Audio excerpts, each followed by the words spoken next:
Hello students, good morning to everyone. Again welcome back in our class of biotechnology.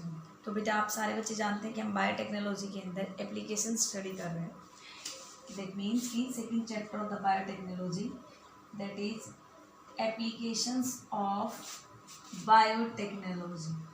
ठीक है, last कुछ video से हम biotechnology की एप्लीकेशंस एग्रीकल्चर के अंदर स्टडी कर रहे थे और एग्रीकल्चर के लिए हमने कैसे प्लांट्स की सिंथेसाइज की थी, जिसमें हमने एक डिजायर्ड जीन को इंट्रोड्यूस करवाया।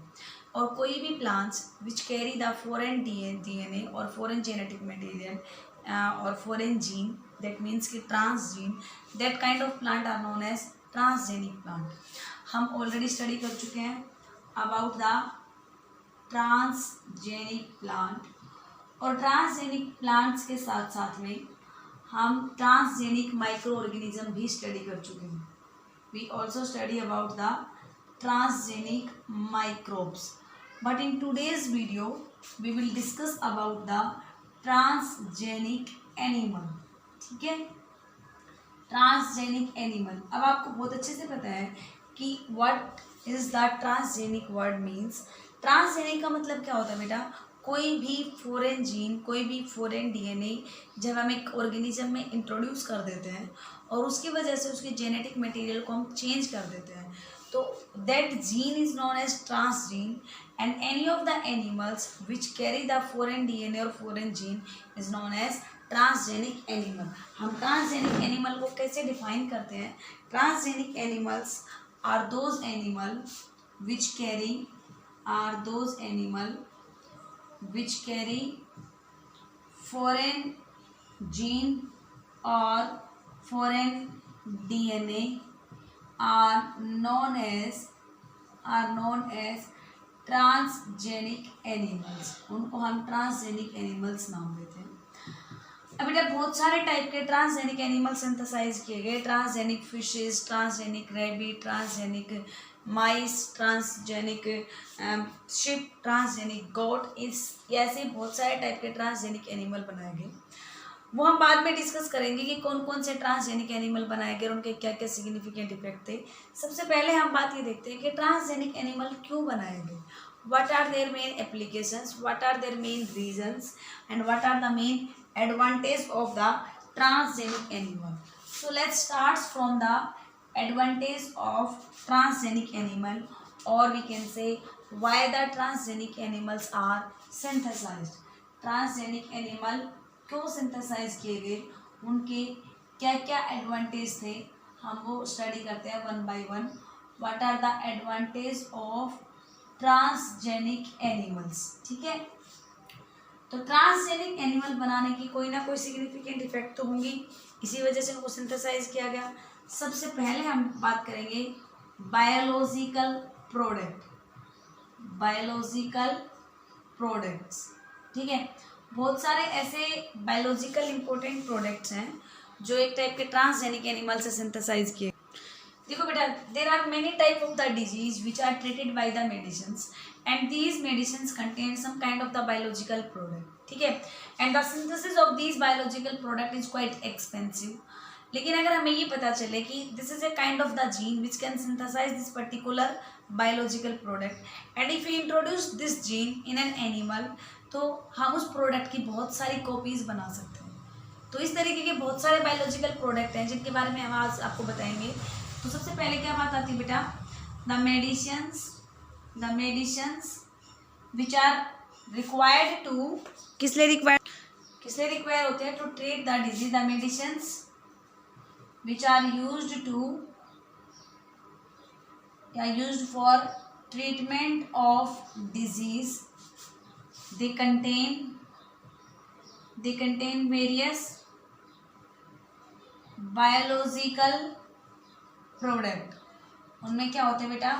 बहुत सारे बायोलॉजिकल प्रोडक्ट होते हैं and the synthesis of these biological product is very expensive। अगर हम इनकी सिंथेसिस करते हैं तो वो काफ़ी एक्सपेंसिव होती है।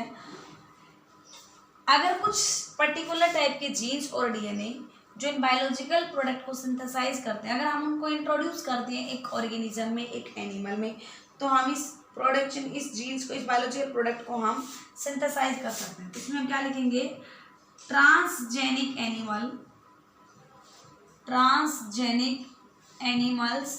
Can synthesize these biological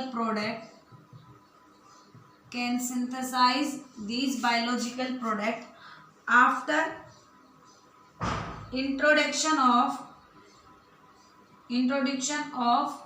specific gene और स्पेसिफिक डीएनए। अगर हम एक स्पेसिफिक जीन या स्पेसिफिक डीएनए को एक एनिमल में, जिसको हमने ट्रांसजेनिक एनिमल नाम दिया, उसमें डाल देंगे तो वो स्पेसिफिक जीन और प्रोडक्ट को सिंथेसाइज कर सकते हैं। ठीक है ना। मैं आपको एग्जांपल बताती हूँ ऐसे कुछ प्रोडक्ट। तो यहाँ पे आपको कुछ ऐसे बायोलॉजिकल प्रोडक्ट के नाम बताए गए हैं जो ट्रांसजेनिक एनिमल से क्या किए गए हैं, सिंथेसाइज किए गए हैं। जैसे कि ह्यूमन बींग्स का एक प्रोटीन होता है अल्फा-1 एंटीट्रिप्सिन नाम का protein, and this alpha antitrypsin protein is used to treat the emphysema disease. ठीक है। इसी तरीके से एक दूसरा होता है टिश्यू प्लाज्मिनोजन एक्टिवेटर। ये दोनों के दोनों बायोलॉजिकल इंपॉर्टेंट प्रोडक्ट हैं। ये किससे सिंथेसाइज किए गए हैं, they are synthesize from the transgenic goat, उससे बनाए गए हैं। इसी तरीके से बेटा ब्लड क्लोटिंग फैक्टर 8 और 9, ये जो ब्लड क्लोटिंग फैक्टर है which help in the clotting of the blood. जो हीमोफिलिक पेशेंट होंगे उनके अंदर क्या नहीं हो पाता, ब्लड क्लोट नहीं हो पाता, बिकॉज उनके अंदर ब्लड क्लोटिंग फैक्टर एब्सेंट होते हैं। तो हम क्या करते हैं कि हम ऐसे जीन बना देते हैं, ऐसे जीन्स की जो ब्लड क्लोटिंग फैक्टर बनाते हैं, उन जीन को एक एनिमल में डाल के हम इनकी सिंथेसाइज करवा सकते हैं। और इसके लिए क्या बनाई गई थी बेटा, ट्रांसजेनिक शिप से हमने इन ब्लड क्लोटिंग फैक्टर की सिंथेसाइज की थी। इसी तरीके से एक प्रोटीन आता है लैक्टोफेरिन, इसको ट्रांसजेनिक काउ से बनाया गया था, ट्रांसजेनिक काउ। तो हम क्या देख रहे हैं कि there are different kind of the transgenic animal, जिनसे काफ़ी सारे इंपॉर्टेंट बायोलॉजिकल प्रोडक्ट बनाए गए जो बहुत सारे डिजीज के ट्रीटमेंट के लिए यूज़ किए जाते हैं। ठीक है। इसी तरीके से जैसे phenyl ketone urea, cystic fibrosis, मैं यहाँ पे लिखती हूँ फिनाइल कीटोन यूरिया, एंड एक डिजीज़ है सिस्टिक फाइब्रोसिस। आप लोगों ने ये डिजीज़ जब हमने मोलिकुलर बायोलॉजी पढ़ाई थी तब वहाँ पे बताया था कि PKU डिजीज़ के अंदर एक जीन होता है जो इसके लिए रिस्पॉन्सिबल होगा, फिनाइल एलेनिन नाम का अमाइनो एसिड है, उसकी अमाउंट बहुत ज़्यादा इंक्रीज़ कर जाती है इस डिजीज़ के अंदर। और ये वाले प्रोडक्ट हैं, ये वाली जो डिजीज़ हैं, इनको भी इसी तरीके से ट्रीटमेंट के लिए इनके अटेम्प्ट किए गए हैं फिनाइल कीटोन यूरिया के लिए। इन द सेम वे एक ट्रांसजेनिक काउ की फॉर्मेशन की गई बेटा 1997 के अंदर। जो फर्स्ट ट्रांसजेनिक काउ बनाई गई थी, द फर्स्ट ट्रांसजेनिक काउ, जिसका नाम क्या था, रोजी। ठीक है। ये क्वेश्चन कई बार आता है कि फर्स्ट ट्रांसजेनिक काउ का नाम क्या था, तो रोजी बनाई गई थी। और इसके अंदर एक अल्फा लैक्टोअल्ब्यूमिन नाम का अमाइनो प्रोटीन है, वो इस काउ के मिल्क में काफ़ी ज़्यादा अमाउंट में था देन द नॉर्मल काउ। ठीक है। कितना था, 2.4 ग्राम पर litre alpha lactalbumin protein rich का मिल्क था। इसका protein rich milk was synthesised from this transgenic cow Rosie. इस काउ के मिल्क में 2.4 ग्राम पर लीटर, 2.4 ग्राम पर लीटर ऑफ मिल्क में इतना सारा प्रोटीन ये प्रेजेंट था, जो कि नॉर्मल काउ के मिल्क में इस प्रोटीन की इतनी ज़्यादा अबेंडेंस नहीं होती है। तो इस तरीके से हम क्या बता सकते हैं कि बहुत सारे इंपॉर्टेंट बायोलॉजिकल प्रोडक्ट हैं जो अलग अलग तरीके से ह्यूमन बींग्स के लिए बेनिफिशियल हैं, उनको हम इन ट्रांसजेनिक एनिमल की हेल्प से सिंथेसाइज कर सकते हैं। तो ये आपको पहला एडवांटेज हमने बताया आपको कि किस तरीके से ये बायोलॉजिकल प्रोडक्ट हैं वो ट्रांसजेनिक ऑर्गेनिज्म से, ट्रांसजेनिक एनिमल से सिंथेसाइज किए गए। एग्जांपल आपको बता दिए अल्फा-1 एंटीट्रिप्सिन, और इसमें alpha lactalbumin, blood clotting factor, TPA tissue plasminogen activator. तो ये सारे क्या हैं, all of these are the biological product which are synthesized from the transgenic animal. Second advantage देखते हैं बेटा इसका क्या होगा। बेटा वैक्सीन सेफ्टी, देखो वैक्सीन्स फॉर्म की जाती हैं डिफरेंट टाइप की डिजीज़ को क्योर करने के लिए, ट्रीट करने के लिए, कि आगे फर्दर वो डिजीज़ स्प्रेड ना हो। तो उन वैक्सीन को ह्यूमन बींग्स पे अप्लाई करने से पहले उनको ट्रांसजेनिक एनिमल के ऊपर वो अप्लाई की जाती है। और इस तरीके से वैक्सीन को टेस्ट करने के लिए, वैक्सीन की सेफ्टी के ह्यूमन बींग्स के लिए कितनी सेफ है, ये सबसे ज़्यादा किसके ऊपर यूज़ की गई है, वो ट्रांसजेनिक माइस के ऊपर यूज़ की गई है। ठीक है ना। जितने भी आप ट्रांसजेनिक एनिमल देखेंगे ना, उनमें अप्रोक्सीमेटली 95% जो ट्रांसजेनिक एनिमल बने हैं वो क्या बने हैं, दे आर ट्रांसजेनिक माइस। अब ट्रांसजेनिक माइस को सिंथेसाइज, और बेटा क्या रीज़न है कि ट्रांसजेनिक माइस हैं ये सबसे ज़्यादा यूज़ किए जाते हैं, सबसे ज़्यादा ट्रांसजेनिक एनिमल माइस क्यों बनाए गए, क्योंकि एक तो इनका जो स्ट्रेस साइकिल थी वो शॉर्ट होती है। ठीक है, मैं कुछ रीजंस बताती हूँ कि स्ट्रेस साइकिल है वो शॉर्ट होगी इसकी। सेकंड थिंग, जो इसका गेस्टेशन पीरियड है वो गेस्टेशन पीरियड भी स्मॉल होता है। और नेक्स्ट थिंग कि जो नंबर ऑफ इंडिविजुअल पर जेनरेशन वो भी काफ़ी ज़्यादा होते हैं।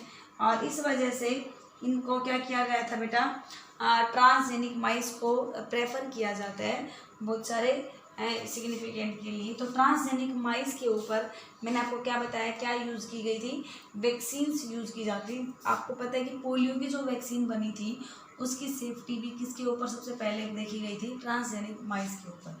तो वैक्सीन सेफ्टी के लिए लिखेंगे कि जो ट्रांसजेनिक माइस होते हैं, transgenic mice are used to test the safety of vaccine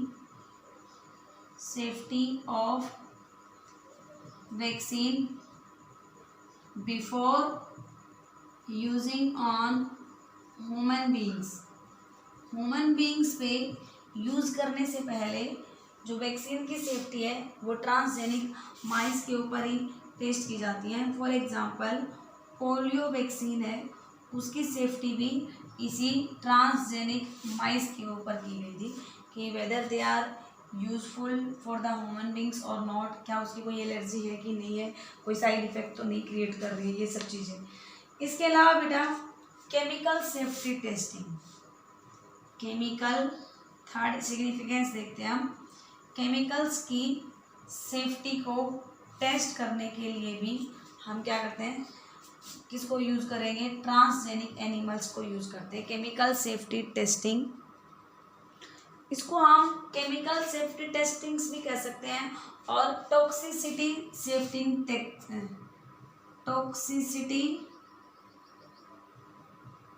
safety testing भी कह सकते हैं।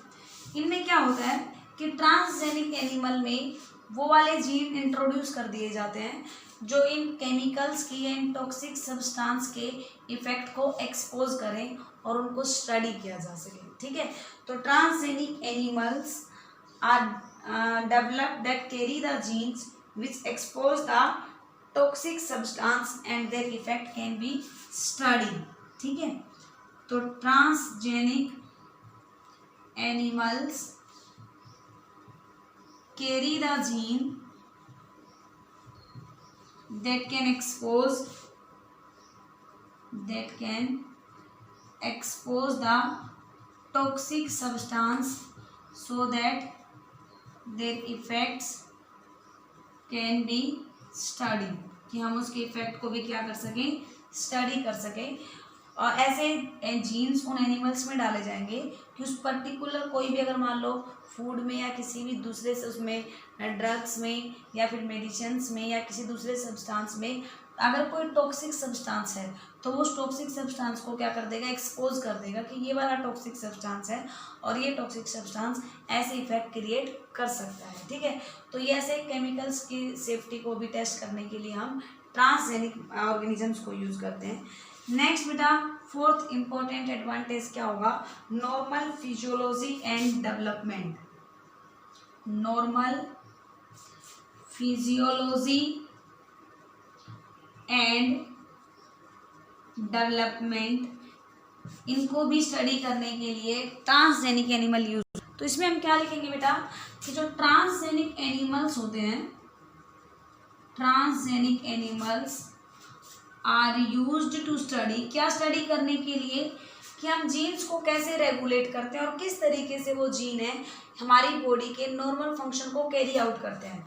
Are used to study that how genes are regulated, कि किस तरीके से तो जीन को रेगुलेट किया जाए और कैसे वो जीन्स हैं they carry normal body function. ठीक है, मान लो कोई पर्टिकुलर हमारी बॉडी के अंदर फंक्शन है, वो सारे के सारे जीन्स के थ्रू किए जाते हैं। इसी तरीके से जैसे कि बहुत सारे ग्रोथ फैक्टर्स होते हैं, for example insulin like growth factor है, इंसुलिन लाइक ग्रोथ फैक्टर, इनका जो फंक्शन है वो ट्रांसजेनिक एनिमल्स की हेल्प से स्टडी किया गया है। तो हम क्या कह रहे हैं कि हमारी बॉडी की जो नॉर्मल फिजियोलॉजी है और नॉर्मल हमारी बॉडी की जो डेवलपमेंट है, that's all is carried by the genes. और कौन सा जीन क्या फंक्शन करेगा, किस तरीके से उसको रेगुलेट किया जाता है, वो हम एक ट्रांसजेनिक एनिमल्स की हेल्प से देख सकते हैं। सपोज करो कि हमने कोई एक एनिमल लिया, उसमें एक पर्टिकुलर जीन इंट्रोड्यूस करवा दिया जो बॉडी की ग्रोथ करवाता है।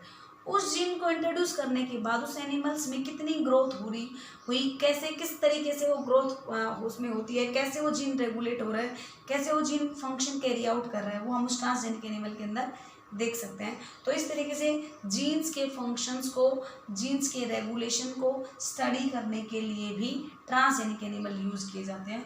अभी तक मैंने आपको कितने बताए, सबसे first most important was the formation of the biological product which can synthesize with the help of the transgenic animal. Second thing, if you want to test the safety of the vaccine, that can also possible because of the use of transgenic animal. Third one is chemical safety testing. If we synthesize any kind of the chemicals and if there is some kind of the toxic substance present in that chemical, that can also study with the help of the transgenic animal. In the same way, if you want to study the normal physiology and development of the animals which is carried out with the help of the genes, there are different kind of the gene which control our the normal physiology and normal development. That effect of the genes can also be studied with the help of the transgenic animal. इसके अलावा बेटा कुछ एक और भी होते हैं इसके एडवांटेज। नेक्स्ट फिफ्थ इफेक्ट हम देखेंगे स्टडी ऑफ द डिजीज। अगर हम डिजीज की स्टडी करना चाहते हैं, for example if you want to study that which kind of the gene involved in the cause of the disease and which kind of genes are involved in the treatment of that particular disease, that can also be studied with the help of the transgenic animals. तो हम इसमें क्या लिखेंगे कि transgenic animals are developed, transgenic animals are developed, किस लिए develop किए जाते हैं बेटा, they are developed to study effect of gene to cause a particular disease, कि एक पर्टिकुलर डिजीज कोज करने के लिए जीन्स के क्या क्या इफेक्ट है। And in the same way we can also study the treatment of the particular disease. हम उस डिजीज के डेवलपमेंट ऑफ डिजीज के साथ साथ में हम उसके ट्रीटमेंट को भी स्टडी कर सकते हैं। And also the treatment of disease can be studied by use of the transgenic animal। ठीक है ना, ट्रांसजेनिक एनिमल्स को अगर मान लो हम एक पर्टिकुलर डिजीज कोज करने वाला जीन उस ट्रांसजेनिक एनिमल में डाल दें तो हमें पता चलेगा कि किस तरीके से इसने ये डिजीज कोज की, और उसी की हेल्प से हम ये भी पॉसिबल हो सकता है कि हम उस डिजीज के ट्रीटमेंट को स्टडी करें। इसी तरीके से बेटा और एडवांटेज भी होते हैं, जैसे कि सपोज करो कि डिफरेंट टाइप के स्पेयर बॉडी पार्ट, ठीक है, स्पेयर बॉडी पार्ट्स की फॉर्मेशन हम करना चाहते हैं तो ट्रांसजेनिक एनिमल में उन बॉडी पार्ट्स को सिंथेसाइज करके ह्यूमन बींग्स के अंदर डाल सकते हैं। जैसे कि हार्ट और पेनक्रियाज है पिग के, वो ह्यूमन यूज के लिए ग्रो किए जा सकते हैं by the formation of the transgenic animals. जैसे कि for example heart and pancreas of pig can be used for the human beings। Human use के लिए they can be synthesize in case of transgenic animals. इसी तरीके से if you want to replace the defective body parts, अगर defective body parts को normal body part से replace कराना चाहते हैं तो उसके लिए भी वो नॉर्मल बॉडी पार्ट्स हैं वो किसी ट्रांसजेनिक एनिमल्स के अंदर सिंथेसाइज किए जा सकते हैं। तो these are the some major advantage of the transgenic animals and because of these reasons different kind of the transgenic animals were synthesized। Next मैं आपको इसमें आगे बताती हूँ कि कौन कौन से ट्रांसजेनिक एनिमल्स हैं वो सिंथेसाइज किए गए हैं by the use of the recombinant DNA technology. ठीक है, स्टेप्स आपको क्लियर है कि ट्रांसजेनिक एनिमल्स को सिंथेसाइज करने के लिए कौन कौन से स्टेप्स फॉलो अप किए जाएंगे। स्टेप्स में बेटा वही सब चीज़ें होंगी जो हमने ट्रांसजेनिक प्लांट्स में या ट्रांसजेनिक माइक्रो ऑर्गेनिज्म बनाने में यूज़ किए। सबसे पहले separation and isolation of desired gene. ठीक है, हम एक डिजायर्ड जीन को सेपरेट करेंगे। सेकेंड थिंग, हम रेस्ट्रिक्शन एंजाइम की हेल्प से डिजायर्ड जीन एंड वेक्टर को कट करेंगे। ठीक है ना, desired gene and vector is cut with the help of the same restriction enzyme. Third step में हम क्या करेंगे बेटा, लाइगेशन करेंगे with the help of the ligase enzyme. किसका लाइगेशन करेंगे, डिजायर्ड जीन को लाइगेट करेंगे टू द प्लाज्मिड और वी कैन से वेक्टर। इस तरीके से प्लाज्मिड में जीन ऑफ इंटरेस्ट डालने के बाद वो कैसा प्लाज्मिड बन जाता है, that becomes recombinant plasmid and that recombinant plasmid is allowed to transfer into the host cell। उसको हम होस्ट की सेल के अंदर ट्रांसफ़र करा देंगे and then it is allowed to multiply और उससे वो प्रोडक्ट क्या किया जाएगा बेटा, एक्सट्रैक्ट किया जाएगा और उसको अगर वो बहुत ज़्यादा सिग्निफिकेंट है हमारे लिए तो मार्केटिंग के पर्पज़ के लिए भी उस प्रोडक्ट को सेल आउट कर दिया जाता है। अब मैं आपको कुछ एग्जांपल्स बताती हूँ। There are some example of the transgenic animals. Examples of transgenic animal. सबसे फर्स्ट हम डिस्कस करते हैं ट्रांसजेनिक फिश। ट्रांसजेनिक फिशेस, बहुत सारी फिशेस हैं जिनको ट्रांसजेनिकली सिंथेसाइज किया गया है जीन ऑफ इंटरेस्ट डाल के। उसके अंदर एक जेनेटिकली मॉडिफाइड साल्मोन बनाई गई है जो पहला ऐसा ट्रांसजेनिक एनिमल है which is synthesized for the food production. ठीक है ना, transgenically synthesized salmon is the first transgenic animal for food production. For food production उसमें ऐसा जीन डाला गया कि जिसकी वजह से साल्मोन का साइज है वो इंक्रीज किया गया। इसमें क्या किया गया बेटा, इसके अंदर जेनेटिकली मॉडिफाइड स्पर्म लिया गया। स्पर्म में कोई जीन डाल दिया गया और उसको एक नॉर्मल ओवा के साथ में फ्यूज किया गया तो वहाँ पे जो जाइगोट बना उससे एम्ब्रियो बने और वो जाइगोट यहाँ पे इस तरीके से जाइगोट की फॉर्मेशन हुई। जाइगोट से एम्ब्रियो बनाया गया और उस एम्ब्रियो से जो अडल्ट ऑर्गेनिज्म बने, अडल्ट फिश बनी, वो नॉर्मल की बजाय काफ़ी ज़्यादा बड़े साइज़ के बने। ठीक है ना, और उस बड़े साइज़ के साल्मोन से काफ़ी ज़्यादा फूड का एक्सट्रैक्शन हुआ, हमने उसको यूज़ किया। ठीक है ना, तो ये ट्रांसजेनिक फिश थी जिसका नाम क्या बताया, ट्रांसजेनिक साल्मोन। सेकेंड आती है बेटा ट्रांसजेनिक चिकन। ठीक है, चिकन के अंदर एक वायरल पैथोजन है avian leukosis virus, ALV, avian leukosis virus. This is the serious pathogen of the chicken. तो इसके लिए इन वायरस के लिए रेजिस्टेंट चिकन बनाई गई। इसके लिए पर्टिकुलर रेजिस्टेंट जीन को इंट्रोड्यूस करके तो ALV रेजिस्टेंट चिकन की फॉर्मेशन हुई by the introduction of the specific kind of the gene. Third हम देखेंगे बेटा ट्रांसजेनिक माइस, सबसे ज़्यादा अमाउंट में ट्रांसजेनिक ऑर्गेनिज्म बनने वाले कौन से हैं? ट्रांसजेनिक माइस। किसी भी जीन की स्टडी को, किसी भी जीन को इंट्रोड्यूस करने के लिए मैक्सिमम नंबर में जो ट्रांसजेनिक एनिमल थे वो कौन से बनाए गए? Maximum transgenic animal was transgenic mice. हालांकि recently rat and rabbit were also use, rat और रैबिट को भी यूज किया गया है। रीजन क्या थे ट्रांसजेनिक माइस को यूज करने के? आपको मैंने बताया कि इनका शॉर्ट स्ट्रेस साइकिल होती है, शॉर्ट इनका गेस्टेशन पीरियड होता है और नंबर ऑफ ऑफस्प्रिंग है वो काफ़ी ज़्यादा होते हैं। इन विट्रो सिंथेसिस है इसका, वो इजीली टेक प्लेस कर लिया जाता है, इसलिए हमने ट्रांसजेनिक माइस की सिंथेसिस की गई।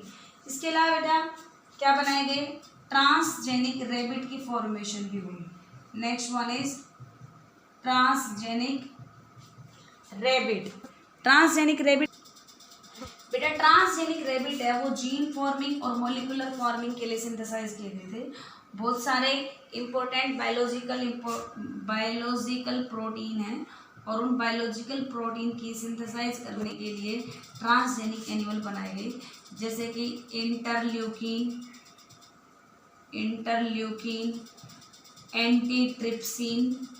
Antitrypsin first, tissue plasminogen activator, जो भी मैंने आपको थोड़ी देर पहले बताए थे। ये सारे के सारे प्रोटीन्स हैं, ये ट्रांसजेनिक रैबिट से सिंथेसाइज किए गए। Then this transgenic shift was produced for the better growth and the meat production. better growth और meat production के लिए बनाई गई थी। इसके साथ साथ में कुछ एक जीन्स थे ह्यूमन बींग्स के अंदर for the synthesis of the blood clotting factor 8 and blood clotting factor 9 was also synthesized. blood clotting factor 8 and blood clotting factor 9 human beings के लिए ये वाले जो क्लोटिंग फैक्टर हैं they are also synthesized in the transgenic sheep. And transgenic sheep के अंदर ये किस में एक्सप्रेस हुए? दे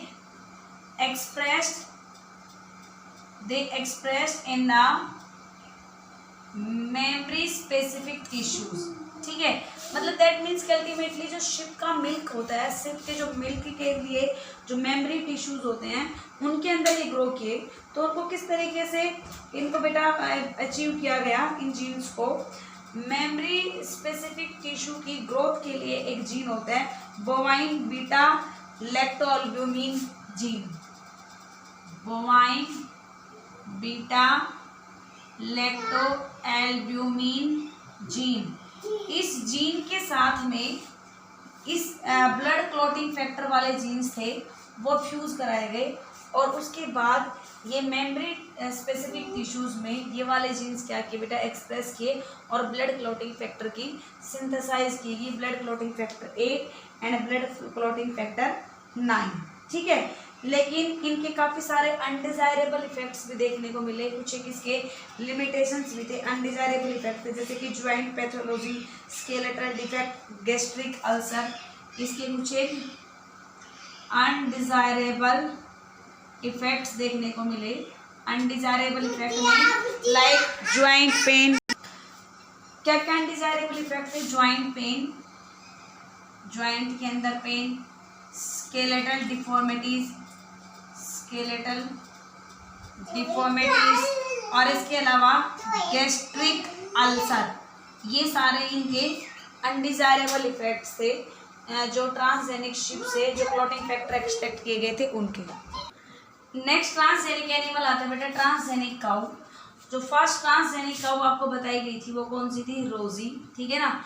क्या मेन ऑब्जेक्टिव थे, क्यों बनाई गई थी ट्रांसजेनिक काउ? एक तो पहली बात क्या था कि बेटर क्वालिटी या better amount of the meat के लिए और मॉलिक्यूलर फार्मिंग के लिए। ठीक है, बेटर मीट प्रोडक्शन के लिए एंड मॉलिक्यूलर फार्मिंग के लिए, इनके लिए सिंथेसाइज की गई।